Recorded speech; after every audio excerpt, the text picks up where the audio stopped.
Badan Nasional Pengelola Perbatasan (BNPP) akan menyelenggarakan Festival Budaya Nusantara 2015. Festival budaya ini bertujuan untuk memperkuat budaya nasional demi meneguhkan daerah perbatasan Indonesia. Selain itu, upaya ini juga sebagai upaya meningkatkan datangnya MEA atau Masyarakat Ekonomi ASEAN. Garis perbatasan antar negara yang selama ini dipandang sebagai garis pemisah, maka dalam menghadapi era masyarakat ekonomi ASEAN MEA, titik pandang harus berani diubah menjadi garis pertemuan dengan kepentingan wawasan budaya. Untuk itu, Badan Nasional Pengelola Perbatasan (BNPP) akan menyelenggarakan Festival Budaya Nusantara 2015 di Taman Mini Indonesia Indah (TMII) pada tanggal 17 September 2015. Kegiatan yang nantinya akan diikuti oleh 7 provinsi yang berbatasan langsung dengan negara tetangga seperti Aceh, Riau, Kalimantan Utara, Kalimantan Barat, Kalimantan Timur, NTT, dan Papua akan menampilkan kesenian budaya dan masakan tradisional daerah asal mereka.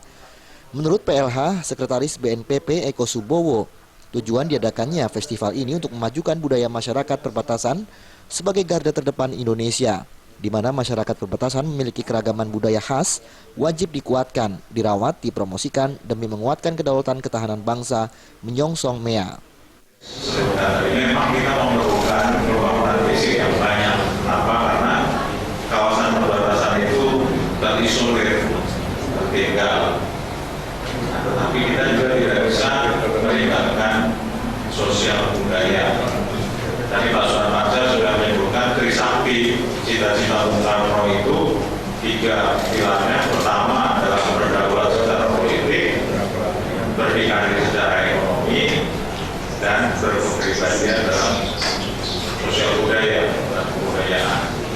Jadi ini kita. Festival ketiga ini nantinya juga akan dimeriahkan oleh para seniman nasional seperti Sujiwo Tejo, Edo Kondologit, dan Edwin Jody. Acara akan berlangsung di Gedung Pewayangan KU Taman TMII. Dari Jakarta, Hamjati dan Muhammad Adam melapor.